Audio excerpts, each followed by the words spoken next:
Yeah, so they haven't announced yet. So they got this transfer from LSU, Raven Farley-Clark. So I remember her thing was she was going out with Naz Reid, who's now at LSU. Yeah.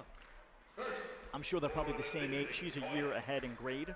Yeah. Because Reed's a freshman, but I'm sure he did the whole, stay back a double 8th grade. Yeah. So you can dominate in high school versus, it wasn't enough that he was 6'10", 240. No, that's not enough. I have to do more. Yeah. Like Javon Quinterly, I think Villanova is really messing with bad chemistry and bad karma, too, because he turned 20 this year. Javon Quinterly, freshman with the Arizona thing. Yeah. 20-year-old freshman. Yikes. So he turned 19. He's like November 26th. He's right around my birthday. So, Yikes. So he played his senior year at 19.4. In March of his senior year, which is just, you're over 19 playing high school basketball. In Ohio, you're not allowed to do that. Straight up, you're ineligible. Yeah. Like New York City's like 18 and a half, but I'm sure it's, yep.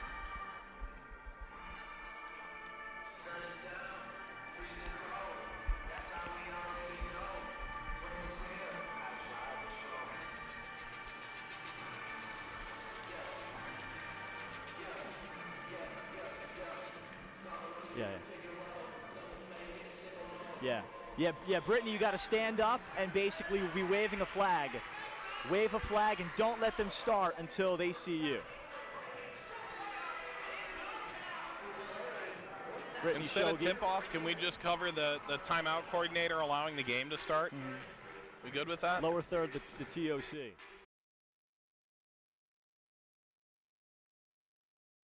It's not to us.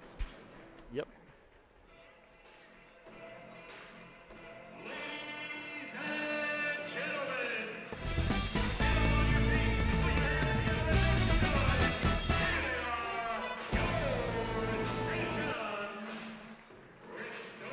Tonight on the Big East Digital Network, it's women's basketball as the Georgetown Hoyas at 9-9 overall this season pay a visit to the 8-10 St. John's Red Storm.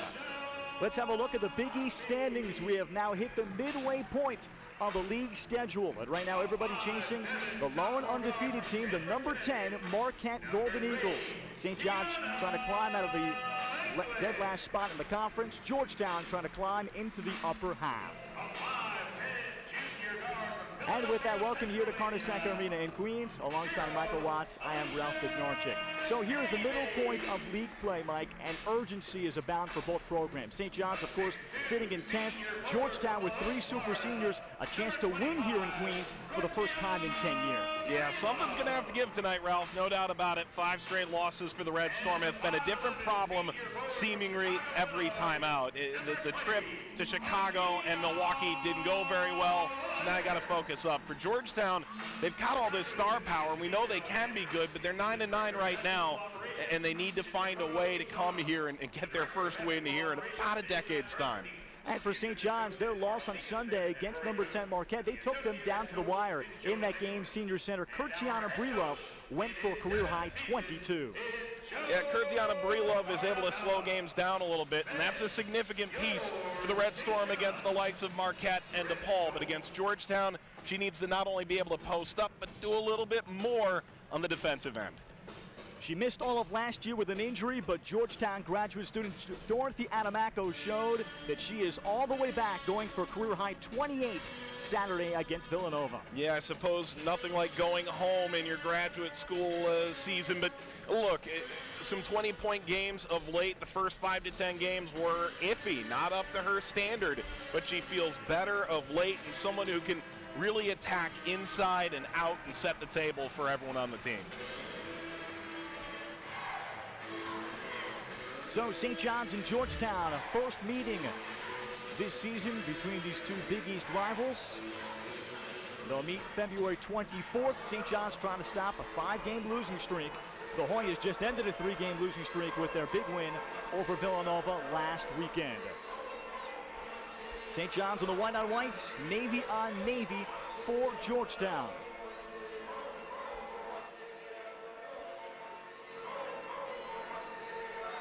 Our officials will have Karen Priato Frank Sterator, and Ed Sidlaski. St. John's with Kurtiana Blulov to jump it up against 6-foot guard Morgan Smith of the Hoyas. And the Red Storm will win the tap with Quadasha Hoppy handing it to Tiana England, who leads the conference in minutes played. Well, as Coach Joe Tarnamella of St. John's said, we have just not done enough of the little things that he is hoping to see his team have an uptick in what's been a frustrating last 2 weekends. No question, and KB had a tough game last time out. It continues on the first shot. The problem is transition offense. It's half-court three-point defense. And this Red Storm lineup isn't changing much, Ralph. They're just trying to get this group to play better. Yeah, only 8 players in uniform for St. John's. As on the baseline drive, here's Dorothy Adamako, took it into traffic and ran into Quadasha Hoppy. Now the push, Tiana England over to Akina Willaire. Hoppy off the crossover dribble, and the sophomore is the Red Storm's leading scorer. And the shot altered away. Nikola Kovachikova in there, but then there's the follow-up, cleaned up. Kurtiana Blulov has the game's first basket. Well, I'm glad they're willing to go back into that beehive. That's a Georgetown team that blocks as well as the old Ewing teams in Hoya uniforms. They got the first effort, but not the second. The Hoyas lead the Big East, averaging over 5 blocks a game. And into the corner, Kovachikova lost it out of bounds, and it'll be St. John's possession. Kovachikova joined by Deanna White and Morgan Smith in the backcourt with Dorothy Adamako. And the very talented point guard, Michaela Venson, for second-year head coach James Howard. And for Howard, this is his second year after 2 years as an associate head coach to Natasha Adair. Tiana England with 12 to shoot. Quadasha Hoppy in rhythm. And Alicia KB tipping the rebound, and it'll find her. St. John's with a fresh shot clock. I'm glad Hoppy's still explosive, willing to shoot. She took a knock about a minute ago and struggled to get up the floor. Tiana England, good feed inside Akina Willaire.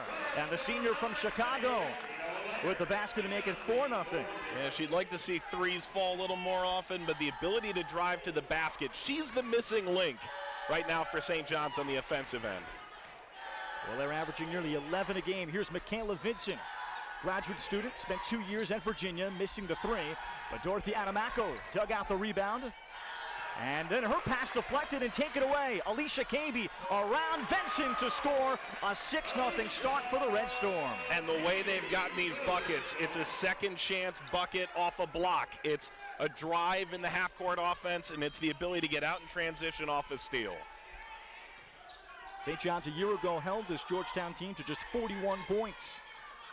And this has been the Big East House of Horrors for the Hoyas. Deanna White steps back. That's a long-range 2 for the 4-year starter from Baltimore. Yeah, House of Horrors. That's what we heard from the Georgetown SID, right? They are not having it. It's her 11th year, and they've only won, what, 1 game here, unbelievably? And including great NCAA tournament-type teams that the Hoyas have had over that time, as Akina Willaire knocks down a 3. And what a promising start. Willaire only shooting it at 25%. 2 years ago, shot it at 46%. You know, St. John's up to a +7 start here. Georgetown was down 8-0 and down 16-8 against Villanova. They were able to come back, but right now you're trying to keep the game in front of you better than you did last time out. Now the Hoyas turned it over again for the 3rd time in the first 3.5 minutes. And St. John's has knocked down their last 3 field goals. Tiana England settles for the pull-up over Smith. White able to tip the rebound to Adamako. Adamako 6th in the Big East in rebounding, 5th in scoring. Deanna White 4th in the conference in scoring. And the Hoyas with 3 older players, Vincent joining them, and what James Howard says is our big 3, and we're trying to get them going and be aggressive all at once. Kovachikova, and she misses the 3, and the rebound to St. John's as they look to push.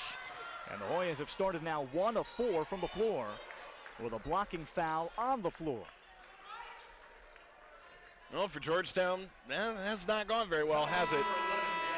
If you're Joe Tarnamella, you've dealt with 3-point shooting defense that is historically low. You're below 500 at this stage of the season for the first time in your tenure. So it's uncharted territory. I spoke with him in recent weeks about parallels between this team and last year's team. They lost 4 in a row going into Big East play last year. He goes, the parallels are over. It's a younger team. They've got some issues with depth.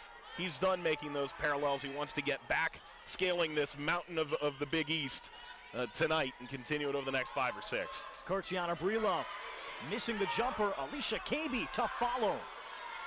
And Kaby will pull out the miss. And on that topic, Mike, and Joe Tartamella did look at this as this could be a launching point of a game based on the way the schedule is lined up for St. John's. They are 1-6 in league, but he feels like they can take a good liftoff from that. They've been in every game. Inside, it's Wallaire off to a great start. She's got 7 in the opening quarter. And if she gets going, 7 points in this game is as good a start as she's had all year, then it is a launching off point. The offense remains sluggish and they struggle to finish out fourth quarters. Well, then you're going back to square one next time out. Deanna White. And into the corner, Morgan Smith, not known as a good three-point shooter, and she's off the mark. And White has struggled from out there, but then the follow and the takeaway, and the Hoyas able to steal a basket. That's Adamako. Someone who averages a steal and a half and a little over a block and a half a game. So the ultimate defender, she and White provide this defensive 1-2 punch. You have to be careful getting the ball out of the backcourt, even when you've cleared the rebound seemingly pretty easily. White and Adamako Saturday against Villanova combined for 53 points to lead the Hoyas in their big win. Here's Alicia Kaby. And White able to collect the rebound. She is an outstanding rebounder for a 5'5" guard. Actually 9th in program history in that category. As she leads Michaela Venson for the transition basket. You know, it's funny, you think of her as a three-point shooter because historically that's what she's been, but she moves into the point guard role more so this year, and she's shown the willingness to drive more than perhaps people had anticipated. Venson with the baskets, 3rd leading scorer for the Hoyas at nearly 11 a game. That's pretty impressive, right? You've got these 2 great scorers, and Venson is your 3rd fiddle. I'll take that any day of the week. Come on. Hoppy missing the jumper, and that's what's frustrated James Howard, because on paper, he likes his depth. As there, the 3 is off, and the rebound will get on the floor against Akina Wallaire. That the Hoyas do have the talent and have the experience. But Georgetown with a tough shooting start, chipped a 5-point game with the first media timeout in Queens on the Big East Digital Network.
It's time to fuel your ambitions by taking charge of your student debt. At SoFi, we've helped over 250,000 people refinance their student loans, saving thousands of dollars. Now you can pay off your student loans faster and reach your goals sooner. See how much you can save in just 2 minutes at SoFi.com/save. One voice, one heart, one beat. As we say, we are one. You ready? Let's go. This is who we are. We are the hardest working group of people I've ever met in my entire life. This is bigger than just the game. You made the jersey better than when you found it. That means you left your mark. That's the Big East way. 1, 2, 3. The 2019 Big East Women's Basketball Tournament at Wintrust Arena. Hi, my name is Alicia KB, and I play for St. John's University. I played a game of basketball because it gives me an outlet, and it gives me a chance to be a part of something bigger than myself. I started playing basketball in like the 6th grade. When I first started playing, at the time my nephew was playing too, so we played in the same league. And my favorite memory is we played the championship on the same day, and we both won. And you know, they made a cake, and it was fun. That's when I really started to like basketball. I plan on being a law enforcer once I'm done, probably the FBI field.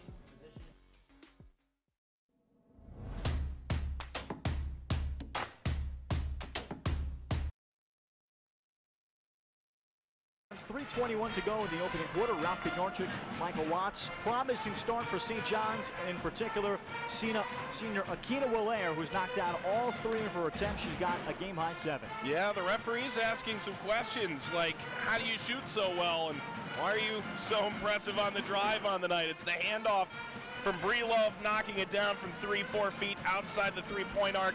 It's getting in behind and scoring beyond Diana White. And very few players have done that with any kind of consistency over these last couple of years in the Big East. Ralph, let's say this about Akina Willair. The three-point shooting is down, no question. But in Big East play, she's shooting 47.5% from the field, which would be better than any season in her career. Obviously, it's only 7 games, but there's a little taste of what she can bring. And, of course, that sense of urgency we've spoken about. Seniors all across the country realizing this is it. Yeah. You're inside your last 10 games, you hope, for a little bit more. As here's Brianna Jones with a left-hand scoop, and she is a transfer from Louisville, first year playing. She started 8 games this year, now playing a 6th-man role, and it's a 3-point game. I prefer to think that playing at Louisville, she always wanted to play in the Big East, and she just now finally got the chance. Yeah, it's her first time playing here in Queens, as Alicia KB missed the shots. Jones in a homecoming trip for her. She's from North Babylon, about 45 minutes east of Queens, as there's the travel called against Deanna White. Yeah, decent amount of, Northeast and New York taste to this group. You see White getting there, and it was just she left a little early before the dribble. So the Hoyas have put together quietly a 6-0 spurt. And now White, who is among the Big East leaders in steals again, takes it in. Willair has to let her go for the baskets. I mentioned that Georgetown was down 8-0 to Villanova. What I should have said is then they went on an 8-0 run and tied that game up, and they brought that same flavor here. And White, a sensational defensive player, averages nearly 2.5 steals a game. And a good trap on Tiana England. She releases out to Willair. Backdoor cut KB. On the pump fake, Adamako came up with a block. And then Dorothy Adamako with the takeaway. Good defense from the Hoyas as they look for their first lead. Adamako then lost it. And Georgetown to settle it. They were the preseason number 5 team in the Big East. After reaching the WNIT the last 2 seasons, won a game in WNIT last year for the first time since 2009. And trying to, at the minimum, build off of that. Brianna Jones, well short on the 3. On that last sort of reset, they almost had their 5th turnover this game. That's a great take by England. But Georgetown is 2nd in the Big East, 15th in the country in fewest turnovers. They don't make these unforced errors. That's the early surprise. White rebounds her own miss. And out to Venson. And yeah, that's a great number. 12 turnovers a game only for the Hoyas, with 3 very experienced wing players. And the ancillary pieces around them is what James Howard has been trying to find and develop, as Adamako missed a 3. Good scrap. Morgan Smith will hand Adamako that offensive rebound. Joe Tartamella must be going crazy giving up. That's got to be 3 or 4 offensive rebounds in this first quarter. Jones inside the final 40 seconds of the opening quarter, and then she steps back and drills the 3. All the way back. Georgetown has come all the way back in this first quarter. That early lead for St. John's, a very much distant memory, with only 2-second difference between shot and game clock. And Jones with 5 points in her homecoming in a couple of minutes. Tiana England, shot clock to 10. Hoppy, 8 seconds to go in the quarter. 4 to shoot for KB on the strong take. and picks up the foul. Check that, it appears like it will count for Alicia Cabey.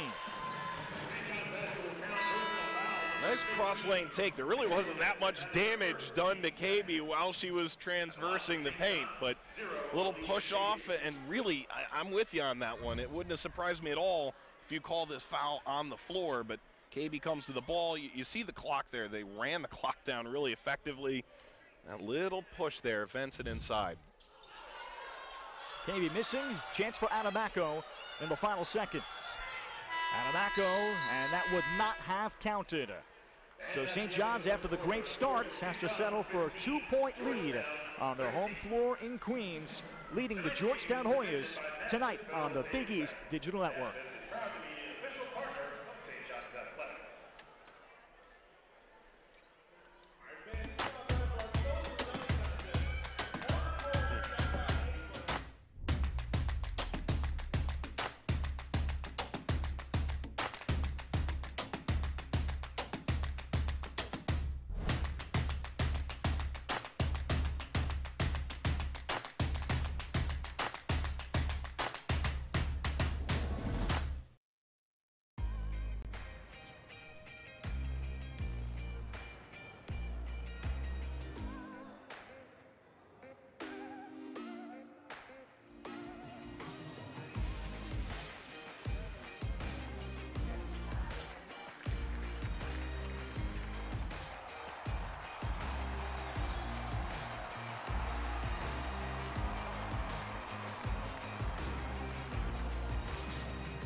It's time to fuel your ambitions by taking charge of your student debt. At SoFi, we've helped over 250,000 people refinance their student loans, saving thousands of dollars. Now you can pay off your student loans faster and reach your goals sooner. See how much you can save in just 2 minutes at SoFi.com/save. One voice, one heart, one beat. As we say, we are one. You ready? Let's go.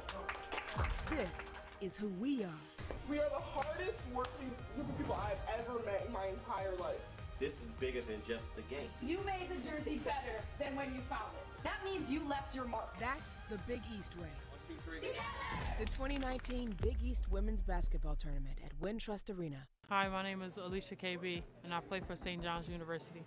I played a game of basketball because it gives me an outlet, and it gives me a chance to be a part of something bigger than myself. I started playing basketball in like the 6th grade. When I first started playing, at the time my nephew was playing too, so we played in the same league. And my favorite memory is we played the championship on the same day, and we both won. And you know, they made a cake, and it was fun. That's when I really started to like basketball. I plan on being a law enforcer once I'm done, probably the FBI field. The Georgetown Hoyas, after a slow start tonight in Queens, were able to come back and tie the game briefly at 13 apiece. Ralph Bednarczyk, Mike Watts, how did the Hoyas doing? Yeah, it's a combination of their 4 offensive rebounds, all of which came after the media timeout, leading to 5-second chance points. And the ability to get inside, take a little contact, and actually finish. It just felt like it's a little bit of a lid early, but they've come around quite nicely since. And they, of course, stopped turning the basketball over. That helps, too. Cassandra Gordon onto the floor for the first time, 5'10 freshman guard from Santa Barbara. And Anita Kaleva, 6'3 junior from Croatia. As we get another Georgetown turnover, that's already their 5th, Mike, in less than 11 minutes. Again, 12 turnovers a game. This is very uncommon. The only team that turns it over less is Villanova over the course of this season. So they're shooting a good rate, but it's not enough if you turn the ball over at this surprising clip. And meanwhile, St. John's has opened up 7 of 17. The other strength of this Georgetown team, James Howard talked about defensively. They've been outstanding. They're 15th in the country in field goal percentage defense, only giving up 35% from the floor. As sophomore Kayla Charles on the court for the first time for St. John's is fouled by Anita Kaleva. That's going to be a fun matchup to watch. I mean, really, Charles doesn't have much of an offensive game except for that one-on-one post-up. She's not going to step away. They're battling right now in that mid-post. Deja Bailey on the floor outside to Akina Willaire, who had 7 in the opening quarter. Tiana England against the senior White into a tough step back, and a good contest by White, and the Hoyas rebound. Yeah, and the toughest part of that was self-created. She clipped her heels together on the way. That's not a way to get into rhythm. Kayla Va, a transfer from Maine, first year playing with Georgetown, and misses the jumper. And she's been very good at blocking shots, number 2 in the conference in that, despite mainly coming off the bench. England against Brianna Jones. So the Hoyas mainly playing a man-to-man all year. Charles contested inside, and the tough rebound in traffic. That's Anna Mako, who's listed at guard, but can match up 1 through 5 seemingly. I think with St. John's maybe 2 through 5. And James Howard feeling there's no more hesitation. She is back to being the old Dorothy. That's a 4-year starter in the Georgetown program, and a former Gatorade Player of the Year out of the state of Virginia back in 2014, as a late whistle and a foul as Brianna Jones will go to the free throw line. Yeah, that's not the plan. You're not trying to foul jump shooters. This is only a 2.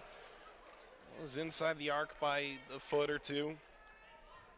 So Brianna Jones, just 2 of 6 at the free throw line. Did start 8 games this year, as the Hoyas have kind of had a merry-go-round for their 5th starter position. And she had some St. John's connections. Her high school coach at North Babylon, Debbie Brajovic, played at St. John's from 78 to 81, and was a former assistant here in Queens.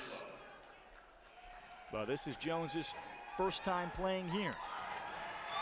And only her 8th free throw attempt of the season, and the 15th and 16th of her career. And Jones has got 7 here in the first half to tie the game. 2 years at Louisville, going to the NCAA tournament, playing little minutes. Charles, as Jones tried to take the charge, and instead Kayla Charles turns it over. By the way, that was her first made free throw since November 19th against Pitt. Wow, that's some time. But she gets to the line because she was fouled as a jump shooter. It happens again. And Deanna White will go to the free throw line following the closeout.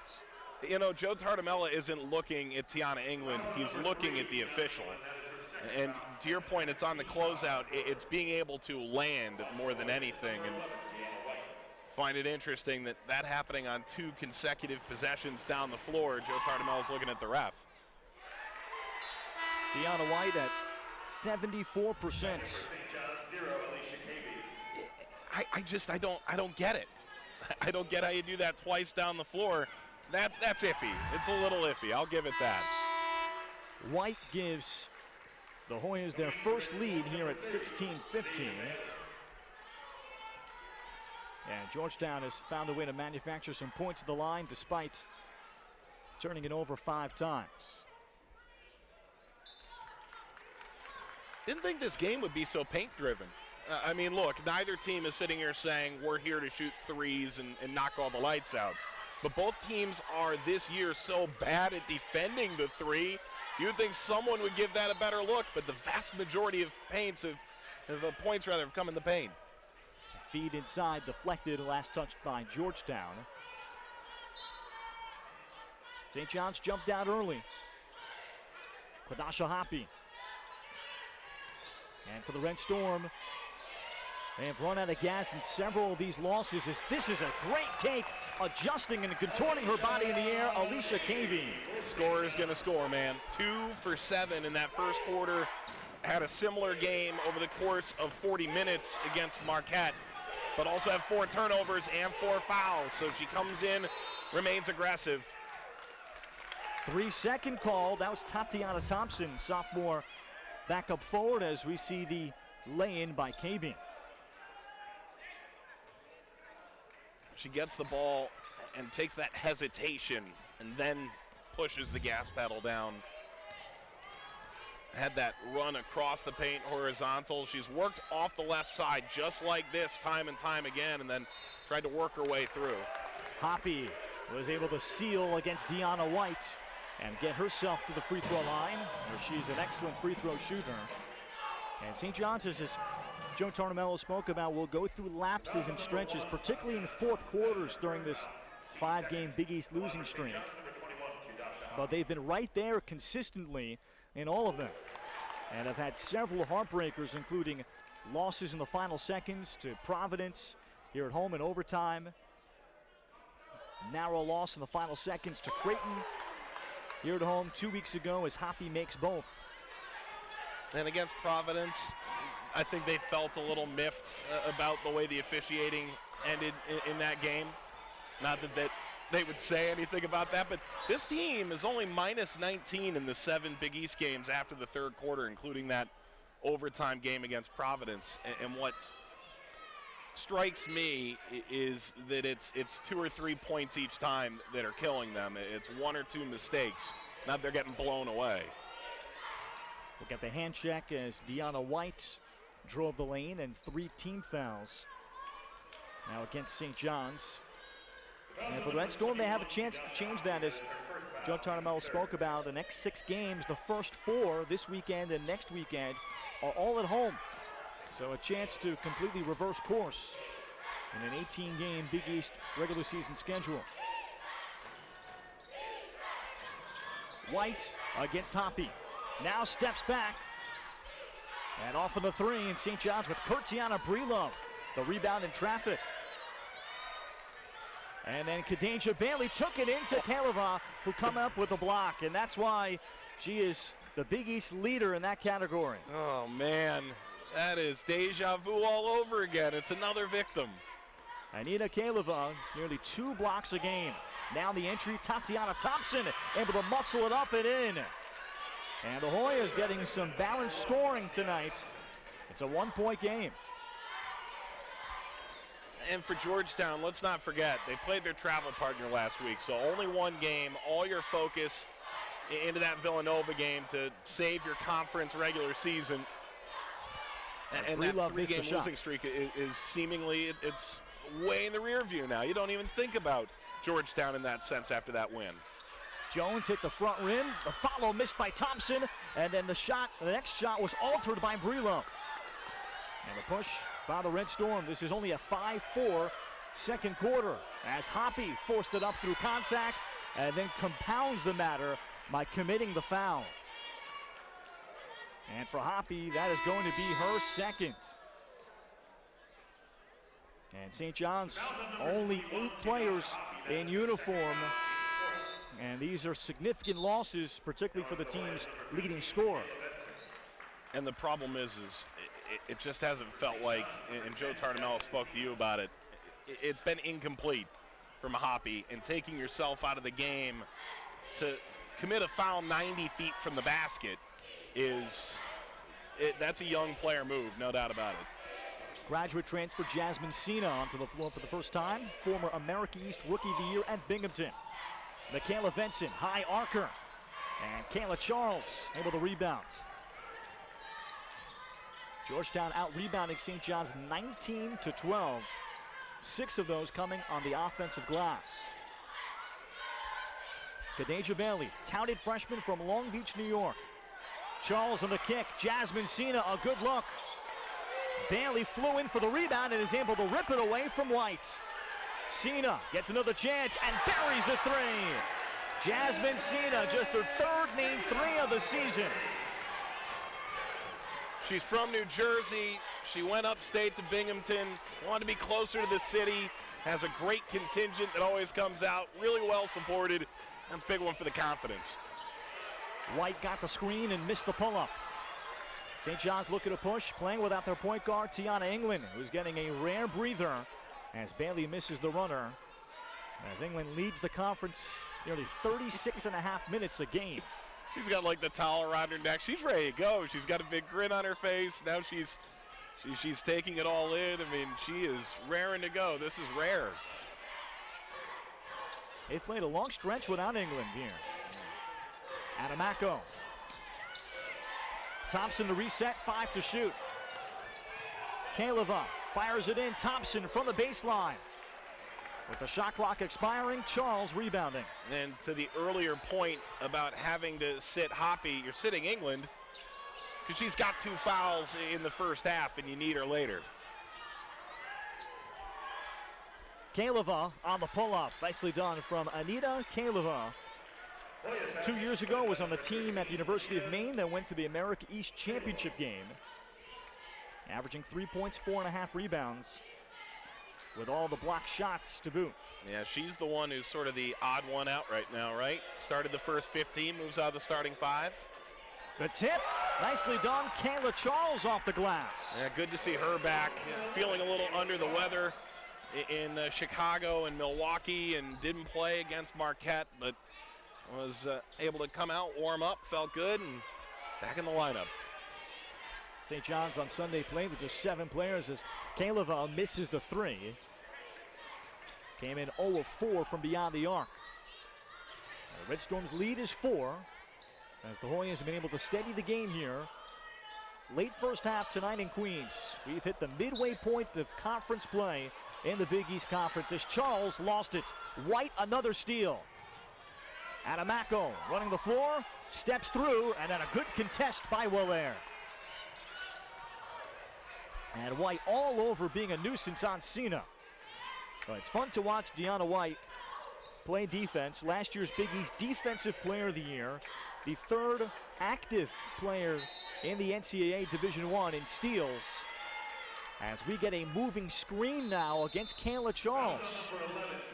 That'll be the 5th team foul against the Red Storm. With a timeout on the floor, St. John's has the 4-point lead on the Big East Digital Network. Good stuff.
It's time to fuel your ambitions by taking charge of your student debt.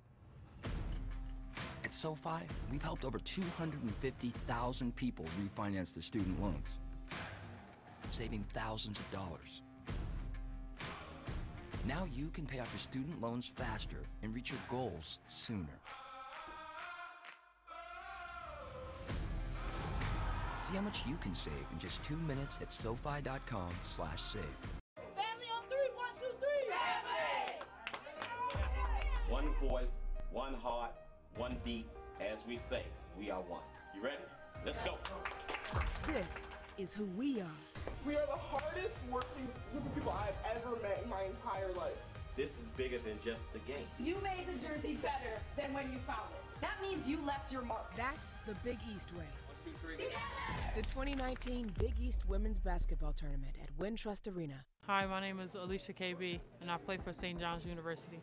I played a game of basketball because it gives me an outlet, and it gives me a chance to be a part of something bigger than myself. I started playing basketball in like the 6th grade. When I first started playing, at the time my nephew was playing too, so we played in the same league. And my favorite memory is we played the championship on the same day, and we both won. And you know, they made a cake, and it was fun. That's when I really started to like basketball. I plan on being a law enforcer once I'm done, probably the FBI field.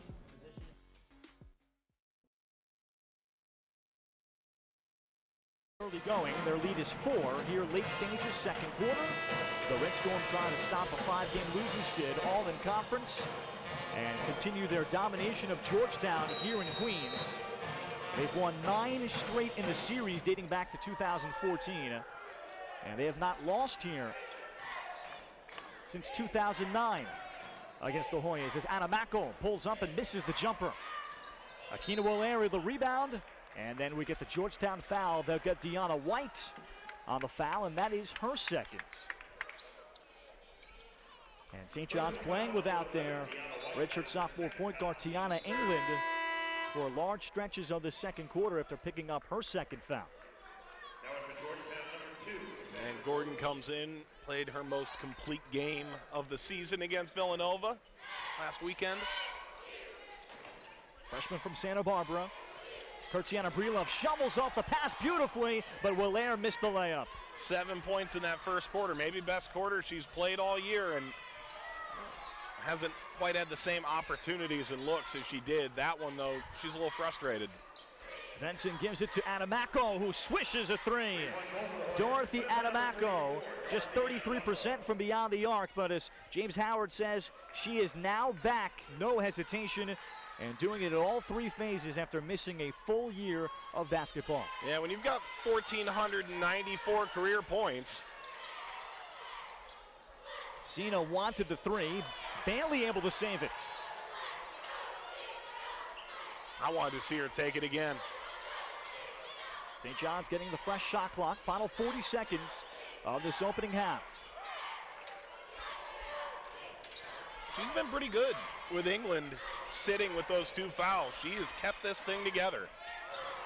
Kadeja Bailey, shot clock to 7, and out it went for KB, and they'll say last touched by Dorothy Adamako with 5 to shoot. Well, this is where you come up with your favorite quick hitter. You don't have England, so the inbound is all the more important. It is Jasmine Cena. Cena, the step through, and that'll be a travel. Well short of the rim, very good defensive possession for the Hoyas. Yeah, you're saying step through, I'm thinking steps through. I mean, that is a full up and under move from 18 feet away, but she got bodied up when she lost her dribble. You know there's 4 seconds left when she takes that first dribble, so you're willing to be that aggressive. 8 seconds to go in the first half. Cassandra Gordon. With 3.4 to go, coming up at the half. Megan Caffrey will join us from Big East Shoot-Around, coming up here on BEDN. 3.4 left. St. John's does have 5 team fouls, so any contact here would be an automatic 2 free throws. Venson, and her pass deflected right back by Bailey off of Venson. Now Venson thought the ball was immediately out. She needed to let the ball bounce instead of catching it, and that's a turnover. Oh, that was awesome. How often do you see that? And then Bailey gets a heave. Ooh! Almost as much as you see that. That would have encapsulated a great second and a half for Kadeja Bailey. St. John's trying to snap a 5-game losing streak. They've got a 1-point lead over Georgetown at the half. Coming up, it's Big East Shoot-Around on the way on BEDN.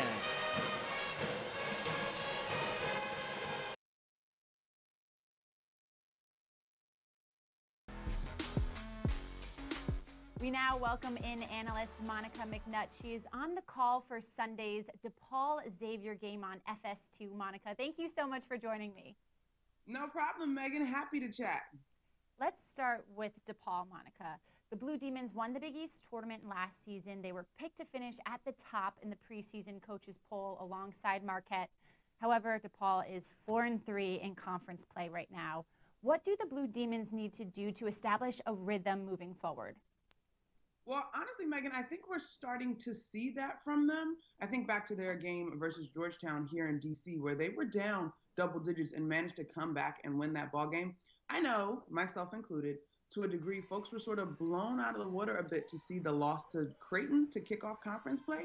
But I think it's just that, kicking off conference play. And I think you have to give them a little bit of wiggle room. I mean, the game of basketball in a game and over the course of the season is about the ebb and flow. It's a series of runs. But I think we're starting to see DePaul hit a little bit of momentum. I do think that a key to that has been their commitment on the defensive end. We know that they can score. I mean, we know they've got Grays, they've got Campbell, they've got plenty of young ladies that can score. But I think they had to be reminded of just how hard it is to win in this league and that you truly can't take anything for granted. But I think Creighton was a solid wake-up call for them.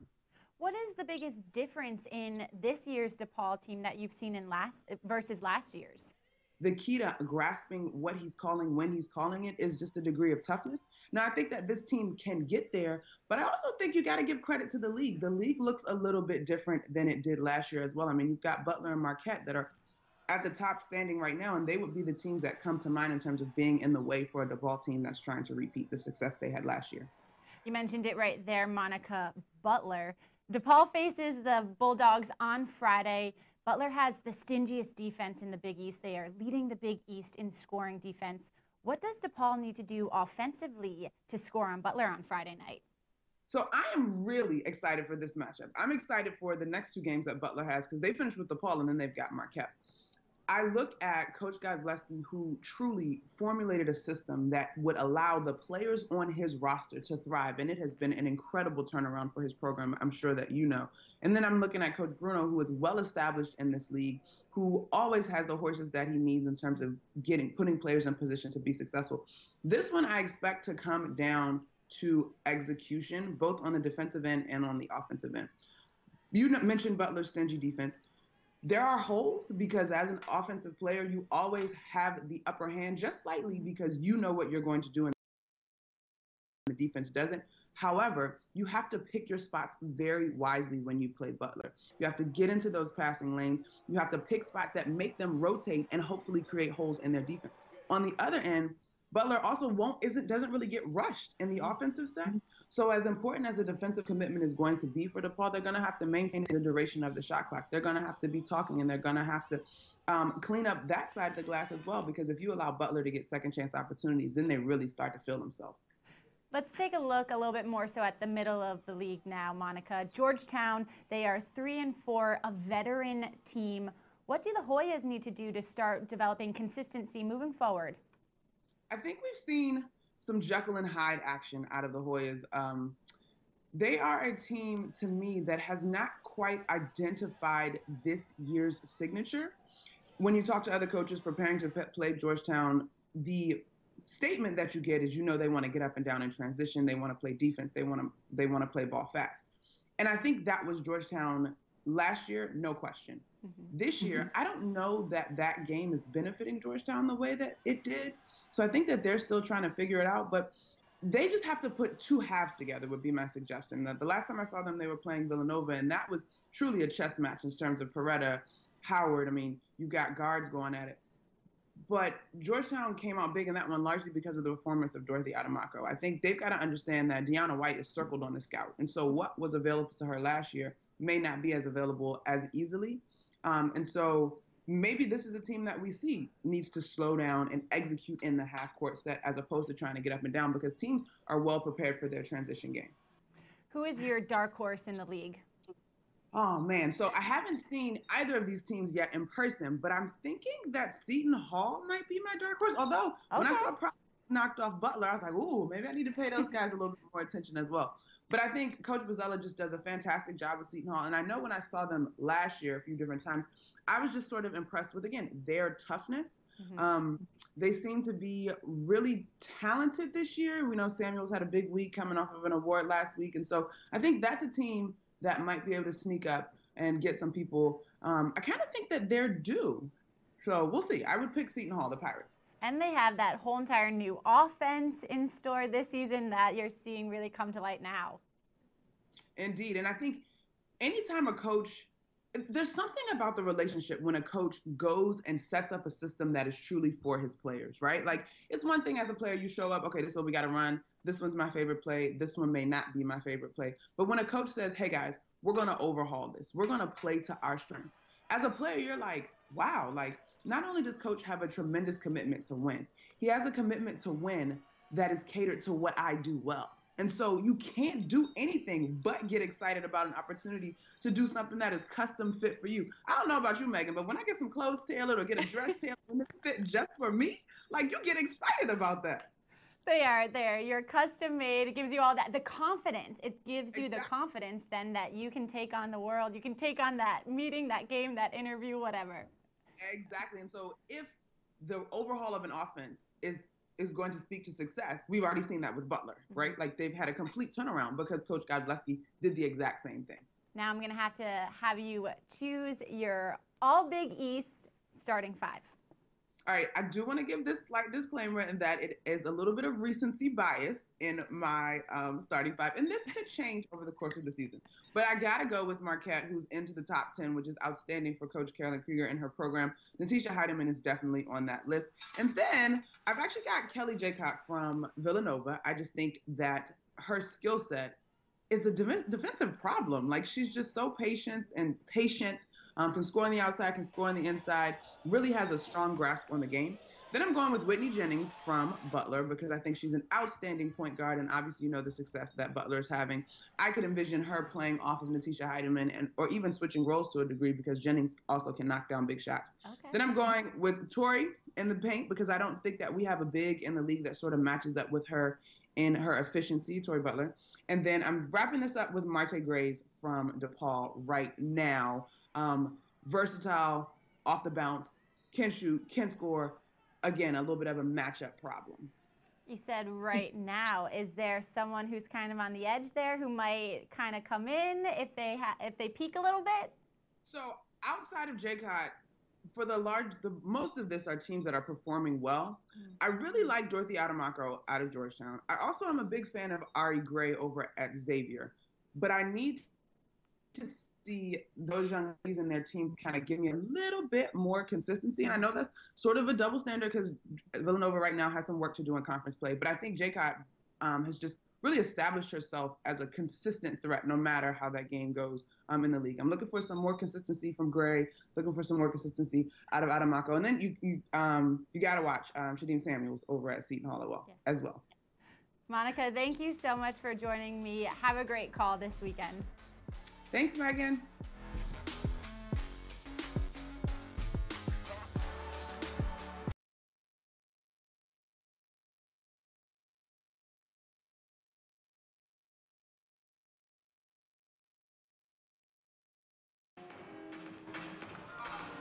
St. John's with just a 1-point lead at the half over Georgetown, 24-23 tonight at Carnesecca Arena in Queens. Welcome back on the Big East Digital Network alongside Michael Watts, Ralph Bednarczyk. Typical St. John's Georgetown game when you look back at the recent series history. St. John's jumped out though by 9. They're trying to stop a 5-game losing streak before the Hoyas collected themselves and got back in the game. Yeah, you always felt like this game was going to be won or lost on the inside, even though the three-point shooting numbers defensively and offensively might make you think that there was a little opening there. These two teams extraordinarily physical historically when they play each other, and really the damage was done in the paint. I thought that was the most notable takeaway from that first half. And St. John's early lead in part from Kurtiana Breelove as we take a look at the first half highlights. She's coming off of a career-high 22 against Marquette. Yeah, we had a great highlight in the game that just finished on the court, but plenty of good highlights in this opening half too. It's inside. It's being able to get second chance points. That's the only three we really saw from St. John's in that first quarter, where Wallaire finally hit 7 first quarter points, and then the defense from Georgetown is where they really turned it on, same way it was last weekend. When they were sort of flailing, they were able to get transition buckets, and they were able to effectively turn their opposition over and get the other way. Then Brianna Jones came off the bench. She put in 7 points in her homecoming trip. And then Deanna White. The Hoyas were able to take a brief lead for a period of time. St. John's, there's a basket from Tiana England. England limited to just 10 minutes in the opening half after picking up her second. And then, you know, Alicia Kaby came off a game where she didn't play very well, had some really significant plays inside to get this offense churning at a time in the second quarter where it was, what, 5-4 in the quarter at the midway point. Towards the end of that quarter, though, we saw the offensive begin to peak out again. We see an opportunity in transition that leads to the easy pull-up jump shot. Really solid from Kaleva in this opening half. Couple blocks as well. And then, you know, final 90 seconds of this opening half, Adamako setting it up, drawing the defense, getting the basketball back, and draining down the long-range jumper. 24-23, St. John's, as we see the numbers, field goal percentage. Two teams that usually hang their hats defensively. No surprise the way the numbers have played out, I think. Yeah, blocks and steals are going to be probably the best way to describe Georgetown in this. For St. John's, you didn't shoot the ball very well, but you were able to keep Georgetown in check, and neither of their two big scorers really killed you. Only 10 points from White, Nadamako, and coming in, they thought if you can stop one, we'll be in good shape. Right now, they've stopped both. 24-23, St. John's at the half, trying to stop a 5-game losing streak. The Hoyas, they have not won here since 2009. Big opportunity for them. Third quarter action when we come back is on the Big East Digital Network.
It's time to fuel your ambitions by taking charge of your student debt.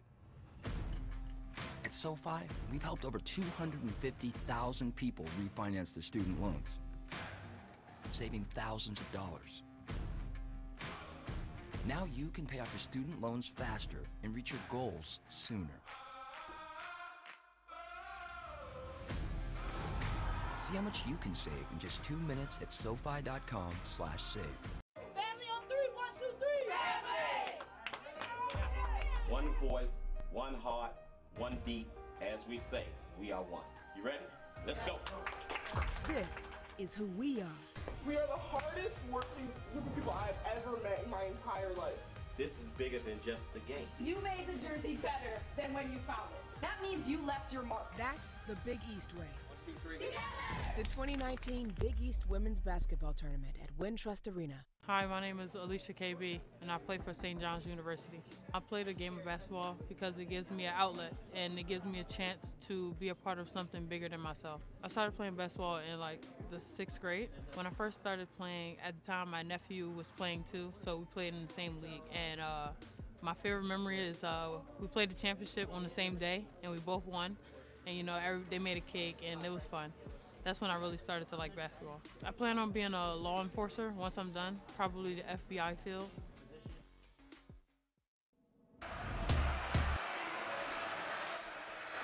St. John's with a 1-point lead over Georgetown. They've won 9 straight in the series. And as Coach Joe Tornamella gathers his team during this 5-game losing streak we've harped on, they have been in every single game. What do you think the message was in this particular half? Yeah, I think they go into the locker room saying we've played 5 games here all year. The next 4 games are here. And all the little things you didn't do nearly well enough to win on the road and in a couple of games here at home, you've done just enough to lead at halftime and nothing more. There's got to be a couple more plays that go your way. Offensive rebounds and second chance points that you keep off the board, or Wallaire making that one extra layup in close range in the final minute. So St. John's has a lot to be happy about. If you're Georgetown, their wins this year, it's been holding opponents to 38, 49, 52, 41, 30, 55, 53, 61, 63. You've got St. John's right where you want them. 24 points at halftime. It's another defensive grit fest. This is just where they want to be. Gertiana Breelove attacks the rim immediately and with an and one on the follow to start the third quarter. Same way the first half started, didn't it? The foul's on number 34, Dorothy Nadamako. That is her first. That is exactly what the doctor ordered. Kurtiana Brelov is playing some of the most inspired basketball of her collegiate career at this stage. Brelov converts the free throw. And St. John's with a good start to begin quarter number 3, setting up a 2-1-2 press, and the ball thrown over the top, and Brelov will corral it. So White was looking for something else, threw it away, and that is already 8 Georgetown turnovers. I think you get to toy with the press in the first 2-3 minutes of this half, because again, you've only got 7-8 players you feel are capable of playing. Tiana England missing the 3, only played 10 minutes in the opening half. Both she and Quadasha Hoppy picking up their second fouls as White motors through and scores like only she can in the Big East. I think that was a pretty telling commentary on what Georgetown has come here to do in this second half. James Howard must be thinking 10 points out of players. Just those 2 that scored 53 last time out, not good enough. White with 7 has started all but 5 games of her career. She's the 4th all-time leading scorer in Georgetown history. Would love a trip to the NCAA tournament, and some work to do to accomplish that as KB with the shot clock running down. Brelov had the rebound, then stripped away by White. As White pushes, then takes it to the basket and called for the offensive foul. That is number 3 on Deanna White. That is devastating if you're Georgetown to have that 92 seconds into the second half. And it's not that she's out of control when she gets out in transition. You see that previous effort, able to motor, like you said, right through, and no one steps up and really bodies her up either. Brelov got Adamako in the air and scores again. The post from Malone. That is exactly what St. John's needs, because this is one of those games where you're going to win it by gritty second chance, post-up plays. I mean, there is nothing acute about this basketball game. White staying on the floor with 3 fouls was challenged at the rim by St. John's. By Brelov, no less, getting her hand, I think, right on the palm or right at the edge of that basketball. Brelov, and should be called for traveling before she made her move. And clearly St. John's must have discussed Kurtiana Brelov and her activity in the first half. Had an early basket in 15 minutes, but has been much more active here. Yeah, I love Brelov's background too. Brianna Jones off of the shot. There's White with the rebound. And you'd love for her to get that rebound. Out to Michaela Venson off of the 3. White, another rebound. And then White forces it up. Another follow, and eventually Morgan Smith, the cleanup for Georgetown. The Hoyas with 3 offensive rebounds on the sequence. 5 second chance points in the first half, and they all came in the best run of the game for the Hoyas, and now 2 fourth chance points. England, and there's Quadasha Hoppy back rimming a 3. And a long rebound for St. John's. And the Red Storm now 2 of 8, make it 2 of 9 now from beyond the arc. Brelov with the smaller Morgan Smith as the post defender. Brelov making the catch and scores again, and the Red Storm starting to punish the undersized Hoyas inside. Yeah, she's a self-proclaimed country girl, grew up on a dirt road, has that sort of gritty mentality to her, and someone that not only rebounds the basketball well on the offensive end, but does the simple things really well. Yep, there's a cow pasture just across the street from the Brelov household in Malone, Florida. They call her Mimo, as up ahead the ball threaded to Weller, all alone for the layup. She's got 9. Georgetown will call the timeout. St. John's with great energy in the early stages of the third quarter, lead by 6.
It's time to fuel your ambitions by taking charge of your student debt.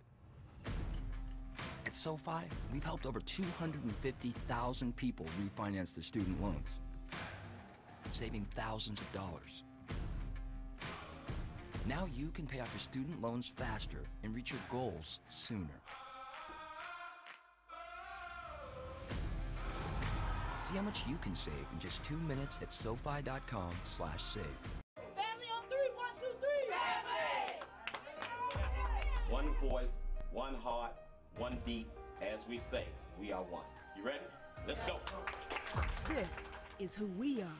We are the hardest working group of people I've ever met in my entire life. This is bigger than just the game. You made the jersey better than when you found it. That means you left your mark. That's the Big East way. 1, 2, 3. The 2019 Big East Women's Basketball Tournament at Wintrust Arena. Hi, my name is Alicia KB, and I play for St. John's University. I played a game of basketball because it gives me an outlet, and it gives me a chance to be a part of something bigger than myself. I started playing basketball in like the 6th grade. When I first started playing, at the time my nephew was playing too, so we played in the same league. And my favorite memory is we played the championship on the same day, and we both won. And you know, they made a cake, and it was fun. That's when I really started to like basketball. I plan on being a law enforcer once I'm done, probably the FBI field.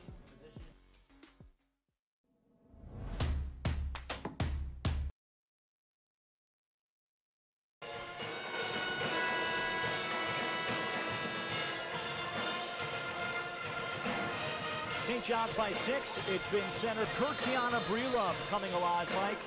She has 7 of her 9 points here in the third quarter on 3 of 4 from the floor. Nothing special, though. Nothing unique. Nothing that she doesn't usually do. It's getting the ball in the low post, a floater, a putback. I mean, that is supposed to be house money for her, and it certainly has been hay in the barn in this second half.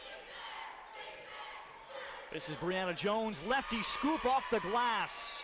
You think she's happy to be here?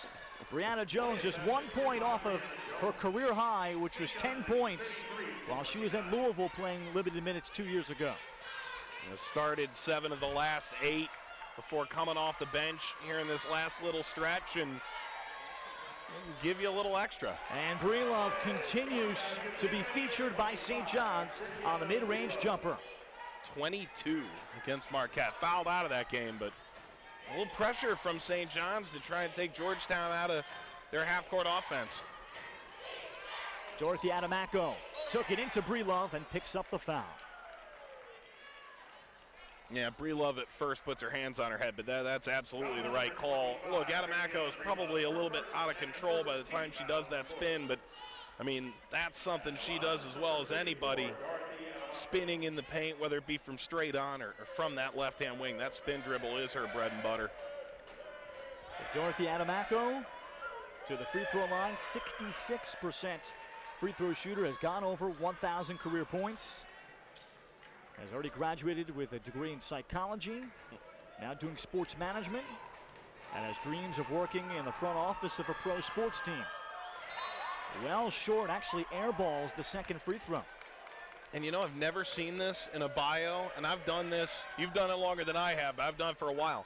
Perfect attendance all 4 years of high school. That is, I mean, that is all reliable right there.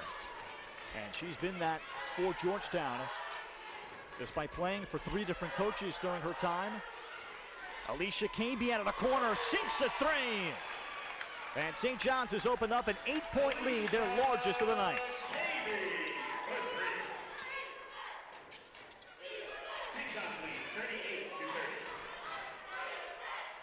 Third made 3 for the Red Storm, and they've knocked down the last 4. Adamaco dribble handoff. Michaela Venson.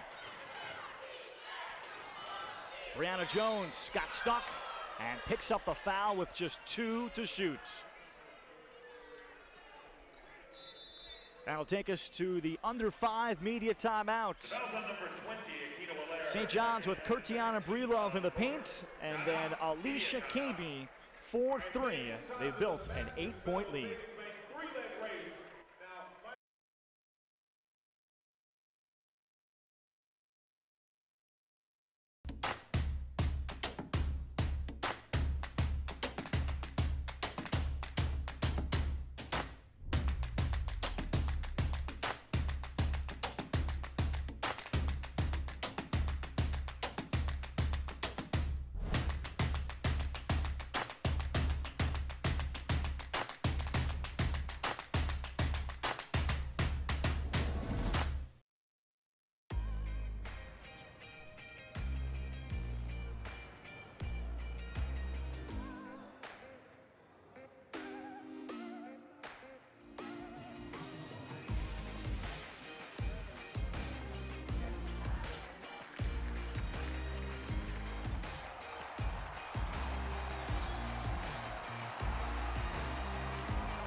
It's time to fuel your ambitions by taking charge of your student debt.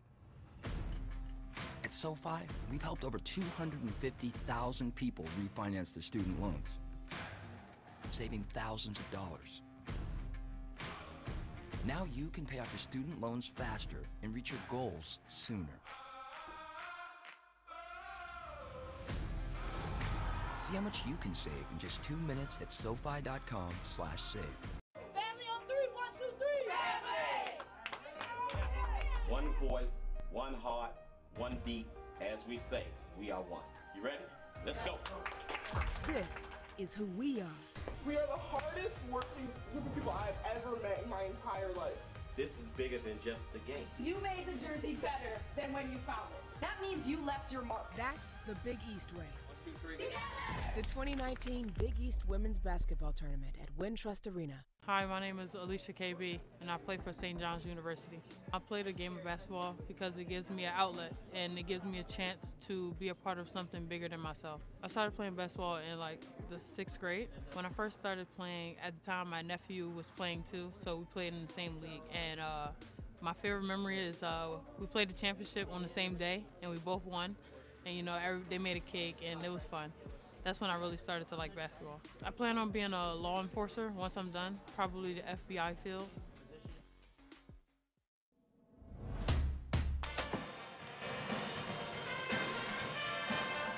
(38-30), St. John's with a lead over the Georgetown Hoyas. And breaking out of that huddle is James Howard. As he spoke to us this week, that we just need much more balance consistently from his big three. Vincent, White, and Dorothy Adamaco. Those are 3 players, either grad students or seniors, that have just not been able to completely put it together throughout the season. They've competed well against Marquette. They took NC State, the nation's lone undefeated team, men's or women's, down to the wire. And they look to put up their first win as a group here in Carnesecca Arena in their careers today, as Deanna White picks up the foul on the floor. And actually it'll be a shooting foul for White, and headed to the free throw line. Yeah, KB's grimacing a little bit, but she had 5 fouls to give, so why not throw down hard? I mean, this is only her first, so you're able to play around a little bit. Obviously, the team doesn't have 5 to give. And check that, Mike. They've called it on Tiana England, and that is her third. Oh, it was the failed swap by KB, but it was England who got the body.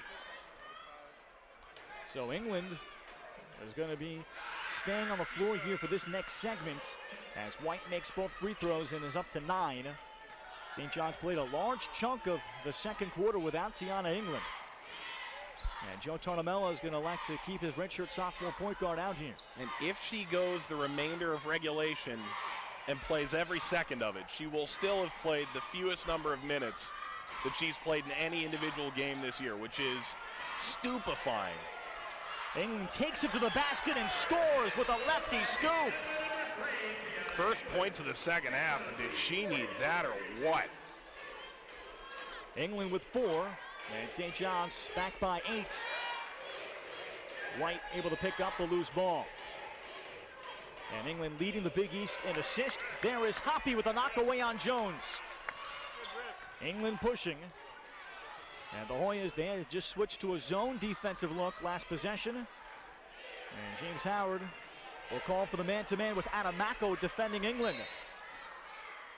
And the foul on the floor against Georgetown.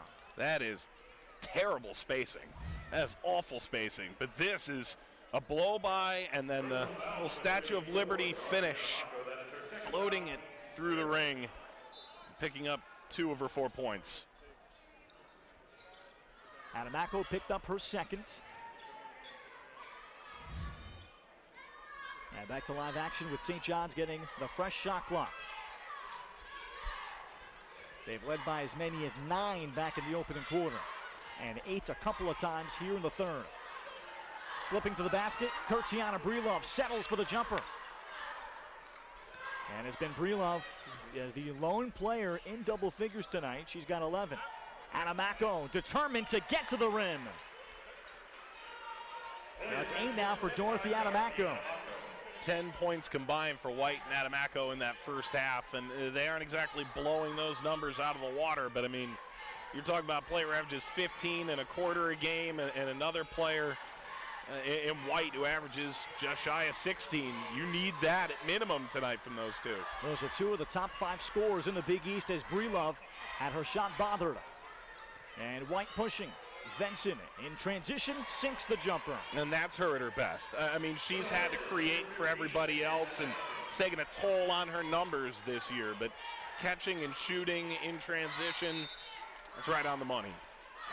Timeout, Joe Tarnamella. Michaela Venson of the Hoyas, and Georgetown will not go away despite their lead players not having the monster games that they come off of against Villanova Saturday. And let's say this, if they just rebounded well on the defensive end of the floor, Georgetown, they'd be in a totally different ball game right now, but they've given St. John's a chance to run up the score on second chance points. Now both teams have given up 9 and 10 rebounds on the offensive end respectively, but it's the fact that it seems that all the offensive boards that Georgetown have gotten have been 5 to 10 feet from the basket, and all they've gone to St. John's have been 2 or 3 feet from the basket, and they've made more of it. Tiana England still on the floor playing with 3 fouls. St. John's trying to stop a 5-game losing streak, but the schedule could be set up to be a launching point. This is the first of 4 straight at home. England, and that will count. Tiana England to the rim. Continuation has meant a lot of different things in this game. That looked like a bump while she's still gathering herself, but able to put it up and get the finish. Isolated on Venson, ends up getting all the way to the baseline.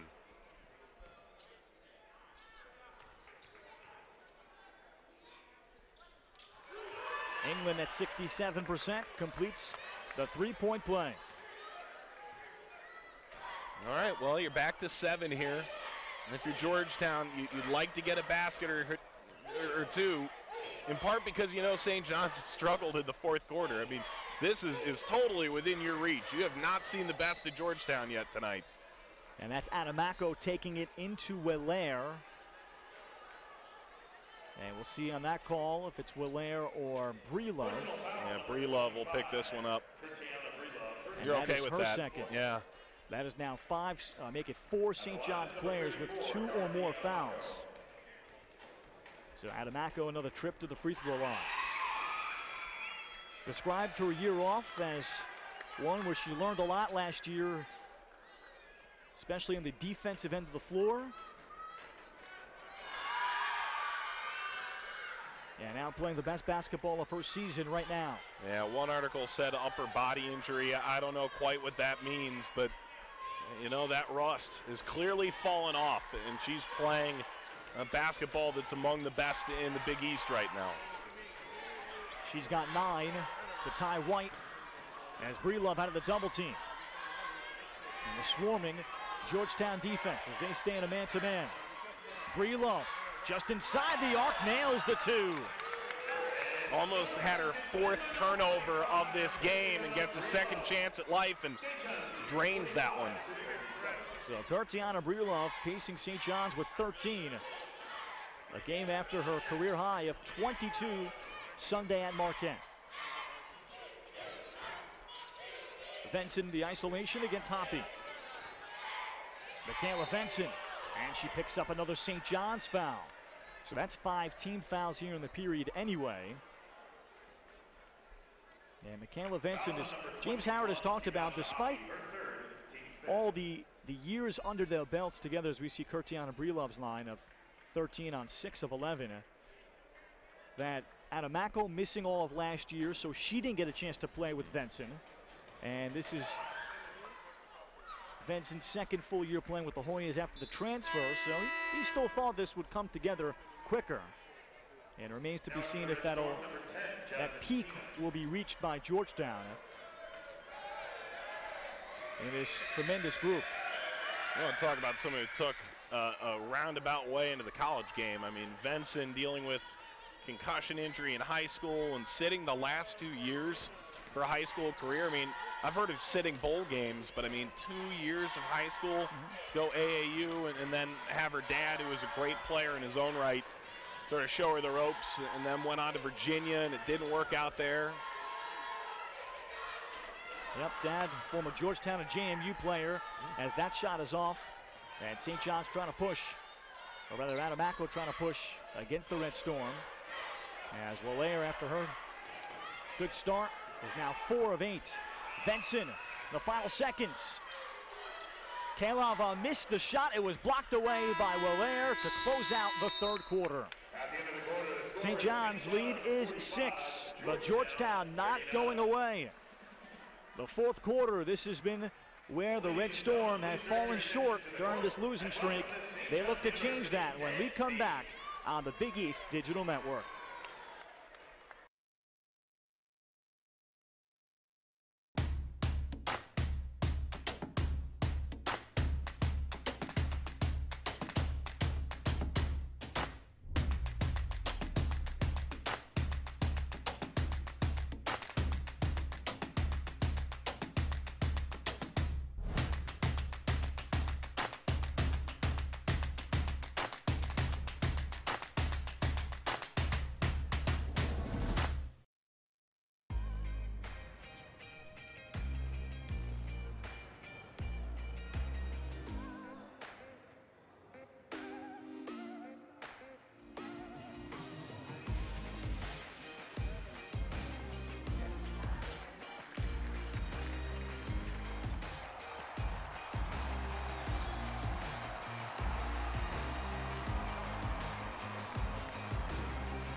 It's time to fuel your ambitions by taking charge of your student debt. At SoFi, we've helped over 250,000 people refinance their student loans, saving thousands of dollars. Now you can pay off your student loans faster and reach your goals sooner. See how much you can save in just 2 minutes at SoFi.com/save. One voice, one heart, one beat. As we say, we are one. You ready? Let's go. This is who we are. We are the hardest working group of people I've ever met in my entire life. This is bigger than just the game. You made the jersey better than when you found it. That means you left your mark. That's the Big East way. 1, 2, 3. Together! The 2019 Big East Women's Basketball Tournament at Wintrust Arena. Hi, my name is Alicia KB, and I play for St. John's University. I play the game of basketball because it gives me an outlet, and it gives me a chance to be a part of something bigger than myself. I started playing basketball in the 6th grade. When I first started playing, at the time my nephew was playing too, so we played in the same league. And my favorite memory is we played the championship on the same day, and we both won. And they made a cake, and it was fun. That's when I really started to like basketball. I plan on being a law enforcer once I'm done, probably the FBI field.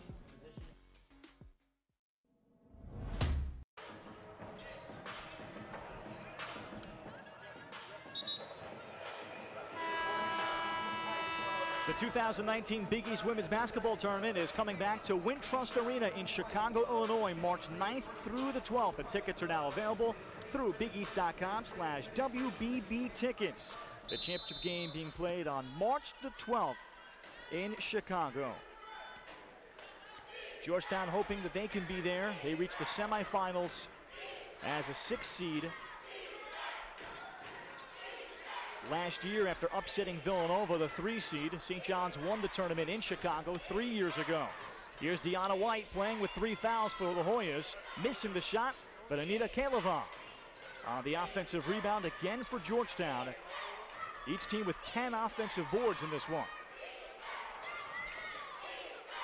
Adamako stepping out and wait long on the 3. Kurtiana Brelov with a big second half for Georgetown. 11 of her 13 came in that third quarter.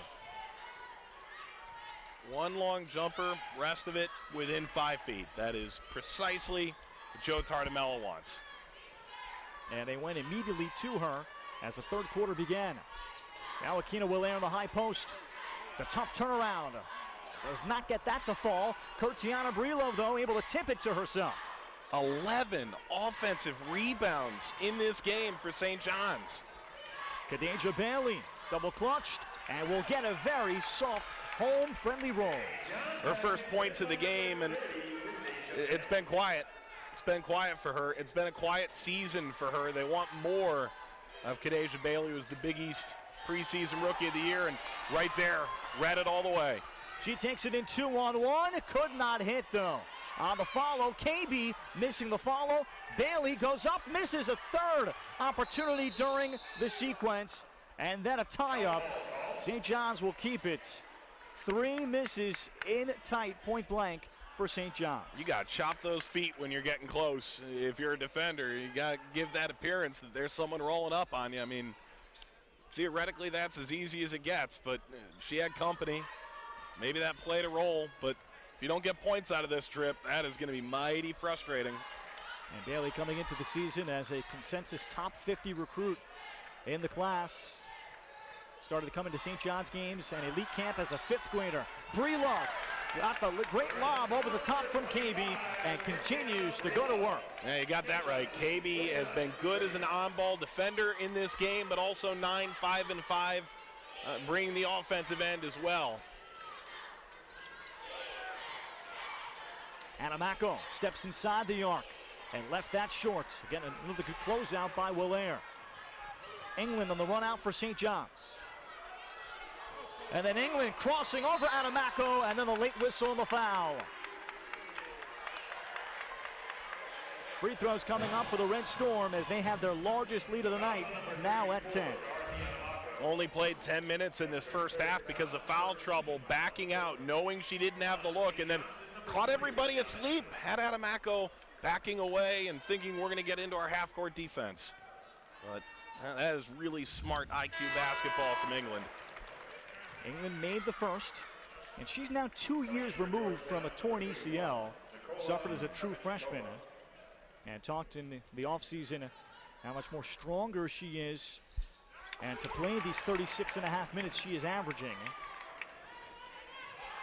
She has 9 points tonight. But you know something? Joe Tartamella hates when point guards. I mean, Aaliyah Lewis was playing 40 minutes a night too. It's always been that way. The death taxes and point guards playing 40 minutes at St. John's. We go back to Nadir McKenniff, one-time WNBA player for the Red Storm. Yeah. We'll get an offensive foul as Nikola Kovachikova took it into KB, and another Georgetown turnover. KB's offensive efficiency isn't going to blow you away, but I mean, what she's brought to the table, I bet her backside does hurt a little bit. I mean, she has hit the deck multiple times, and I should mention, I mentioned death and taxes previously. The shutdown's over, but I was talking with the Georgetown staff before the game, and they were giving out, well, Anamako taking this free loan. And she'll take the easy two. And that is her 1,499th and 1,500th career point. I mean, that is special career that she's had. And it's a big-time pickup and remained with Georgetown despite a coaching change after her national letter of intent. And all great programs that were after her. As she cuts it to 10 again. Kartiana Breelov stepping out and leaves that short with Kaleva rebounding. But Anamako in Georgetown, they have not been able to break through and get to the NCAAs as White misses the jumper in the lane.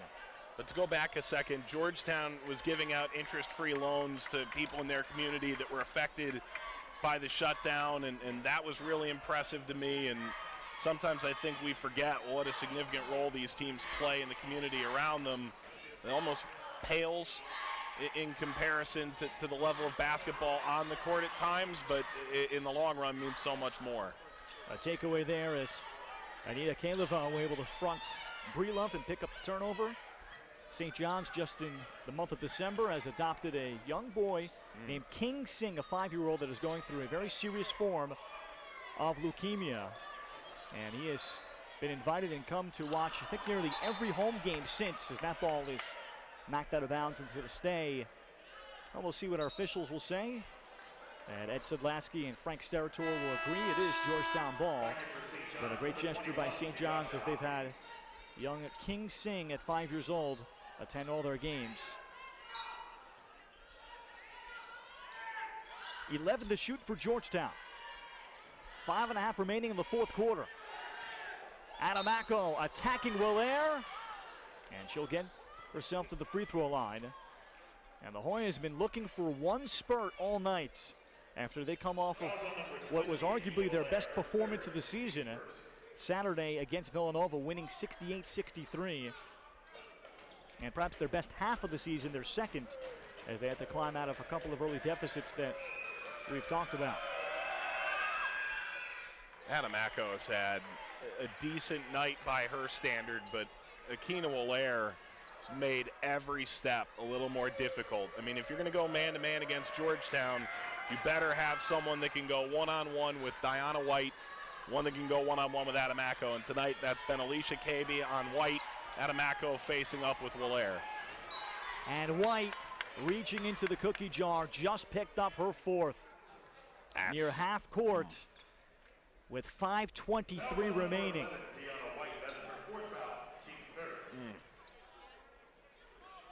James Howard, not even a look over to his bench, is going to trust his senior. Third team foul against Georgetown. England.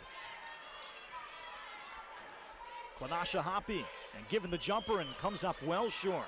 And Coach Hoppy Howard 0 is for 6 on the game. Yeah, he's exactly right to do that, by the way. Down 9, you can't play with 4 fouls.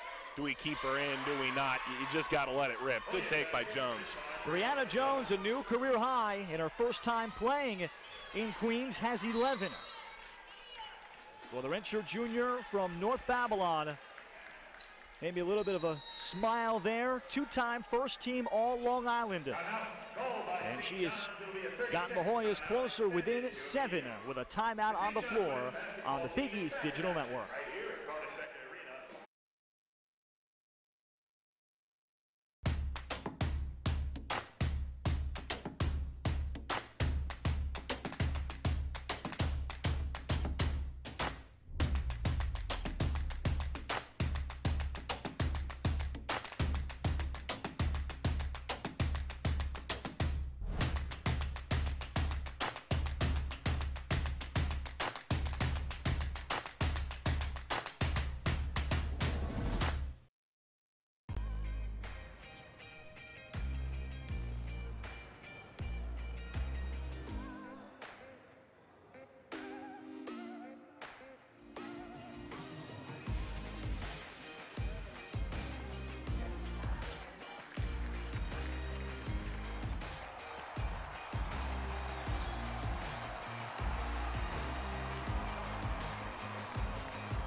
It's time to fuel your ambitions by taking charge of your student debt. At SoFi, we've helped over 250,000 people refinance their student loans, saving thousands of dollars. Now you can pay off your student loans faster and reach your goals sooner. See how much you can save in just 2 minutes at SoFi.com/save. One voice, one heart, one beat. As we say, we are one. You ready? Let's go. This is who we are. We are the hardest working group of people I've ever met in my entire life. This is bigger than just the game. You made the jersey better than when you found it. That means you left your mark. That's the Big East way. 1, 2, 3.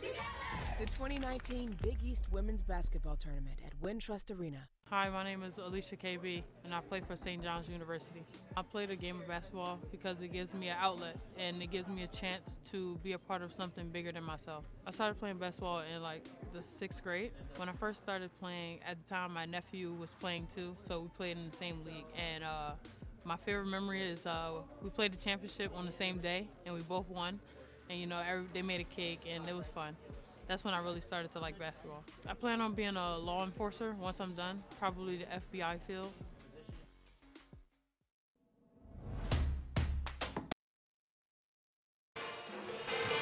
$51-44 down the home stretch, 4:56 remaining. St. John's has lost 5 in a row, all in Big East play. Georgetown sitting here at 3-4 in the Big East, trying to climb the standings. Deanna White, Mike, she's got 9 points, 7 boards, 3 steals, but is now playing with 4 fouls. And you got to leave her in. Too important, and you could have said that even at the start of the quarter, and the way the game was going, you can't afford to give even a lick of momentum right now. You got to be smart. Quadasha Hoppy, backdoor cut, and the look for Breelove in the paint.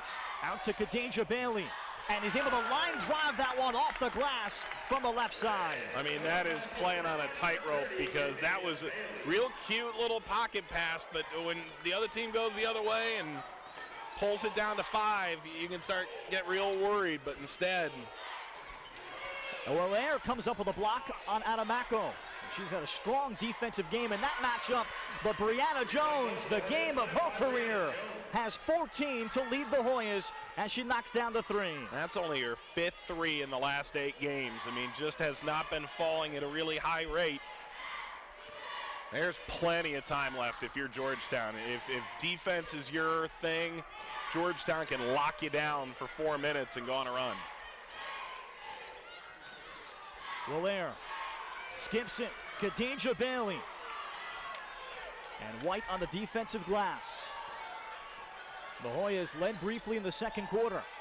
White stopped and then picks up the late whistle and is going to head to the free throw line. And they got Quadasha Hoppy on her 4th. And Hoppy doesn't often get caught one-on-one with the high-profile player going the other way, but this is sort of picking up as the ball's in motion. Has to sort of step in there and take it. White off on the first team All Big East last year after being a 2-time second teamer. And a remarkable record-setting career for Deanna White. Wants to be an actuary after playing overseas in the coming years. She misses both. So with 3.5 left, the St. John's lead remains 6. And again, 4th quarters in conference play has been where they've fallen short, including last home game giving up 28 points to Creighton in the 4th quarter in a narrow loss. And they've had several 9-point 4th quarters in Big East play. Shot clock to 3 for Hoppy. And White comes out of a crowd with the rebound. And then pushing, and then the layup being put in. Great job running the floor. Nikola Kovachikova with her first basket. This defense has been really good, especially there have been a couple of picks inside the paint trying to free people up. Hoppy gets bailed out a bit. They'll get Brianna Jones in the foul. 4th team foul against the Hoyas. You know, that previous play down the floor for St. John's, and you see the ball sort of pops out here. She was trying to take it, and Jones stepping in the way. There were 4 players sort of in a mix there in the middle of the paint. Breelove has sort of peeled off that and found openings quite a bit tonight. That's where a lot of her points have come from, but instead you see Kaleva sort of pop out with her and deny that pass, and that's a large reason why St. John's was stopped 2 times back. And Breelove now met in a mismatch down low before the Hoyas switch off. KB in rhythm, off on the 3. Breelove had the rebound tipped to herself, and then it's off of a Hoya.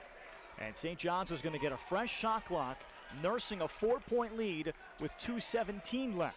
Yeah, Kaleva's looking a little bit like a black hole right now, because you do not want to get anywhere near her with the basketball. She's forced some turnovers in post-up moves on the night, and in this case, she's able to break up the passing lane. But fresh shot clock here.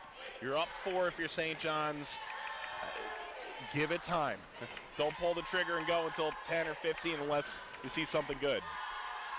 Breelove again against Anita Kaleva. Steps back, and Kaleva, a noted shot blocker, got her on the arm. Personal foul number 13, Anita Kaleva. That is her second foul. Team's fifth. So Kurtiana Breelove will shoot free throws here.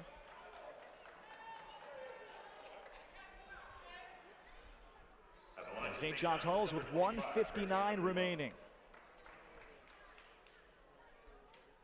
Breelove, who had an 11-point 3rd quarter.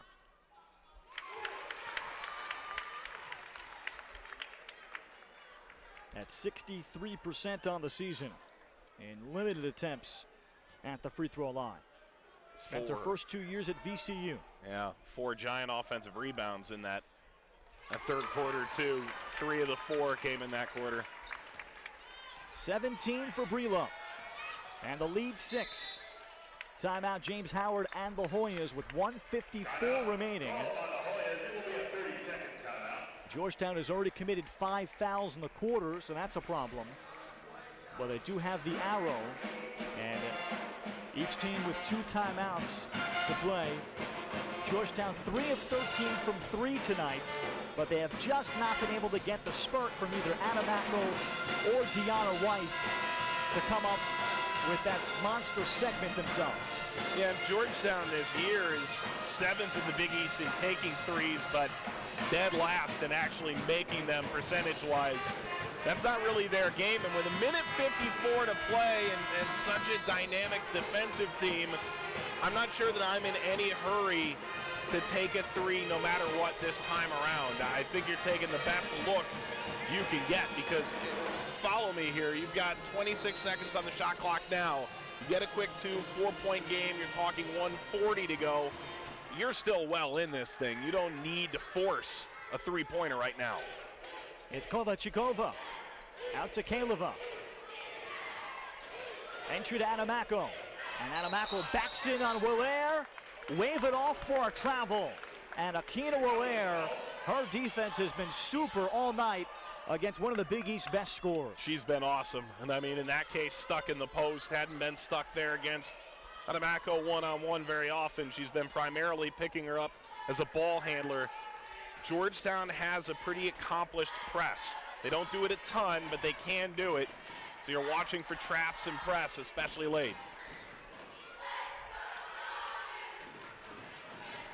Tiana England, under 90 seconds left. England looks for an outlet. It's Alicia Kaby. Kaby with 5.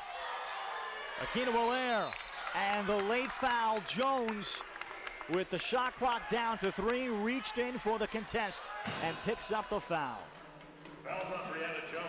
I mean, that is just shooting yourself in the foot. That is, you've got White one-on-one, and you're willing to take that risk with a minute 14 to go. The last thing you can do is give points back and make it a 3-possession game again. I mean, that is, you had what you wanted.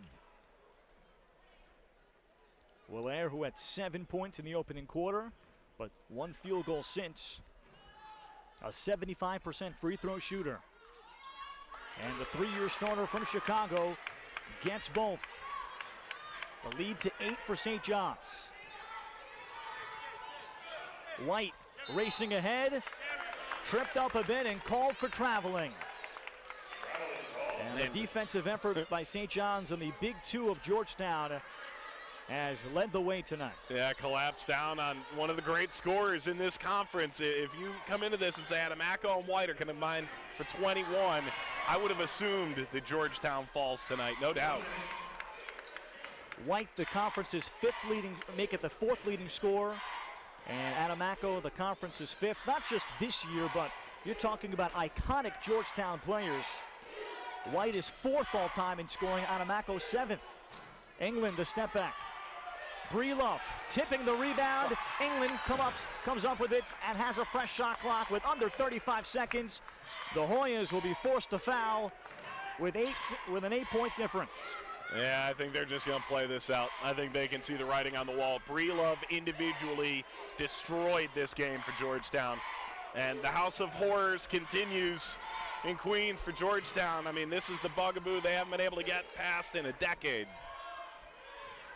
Kaby with the shot clock at 3, takes it to the rim and is fouled. Well, St. John's is going to savor in this victory to snap a 5-game losing streak. And they played so many close games over that time, only to fall in frustration. And Kaby, knowing the time is running out there, 1 second left, getting up there, moves into double figures with that. And I think what stands out to me, Ralph, is that this is a team that has a lot of young pieces on it, and it would have been easy to get really frustrated This is the longest losing streak in Joe Tartamella's reign. They go to the postseason every year. If you lose this game, you're starting to go, do we even make the WNIT? And now you win this game, and with the timeout here, James Howard, a moment to expand on that. I mean, they haven't tasted a losing season in 15 years. St. John's is a consistently great basketball team in the Big East. And, I mean, this is one of those games where you can feel a little bit of life come back. I mean, some upperclassmen really stepped up and had maybe the games of their season in different ways.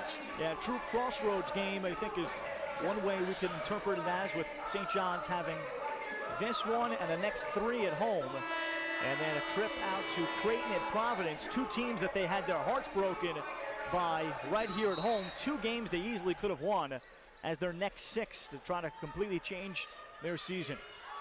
Anamako with 10 seconds, turns, shoots, missing the shot. Kaleva, and she's fouled on the follow with 5.3. And perhaps a turning point kind of a win for St. John's. But to continue that, they'll have to take on Harry Paredes. Great offense and system, and with only 1 day of practice, playing Villanova on Sunday. Many times coaches talk about how different it is taking on Villanova on the Sunday rather than the Friday, because you have a chance to prepare for what they do that is so unique. And St. John's just gave everything in this game. The only one who really didn't go the distance was Tiana England. Boy, did St. John's need this one. 5-game losing streak is over. St. John's wins its 10th in a row in the series against Georgetown. They close out the Hoyas and end that 5-game losing streak 59-51. We're back with a post-game reaction on the Big East Digital Network.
It's time to fuel your ambitions by taking charge of your student debt.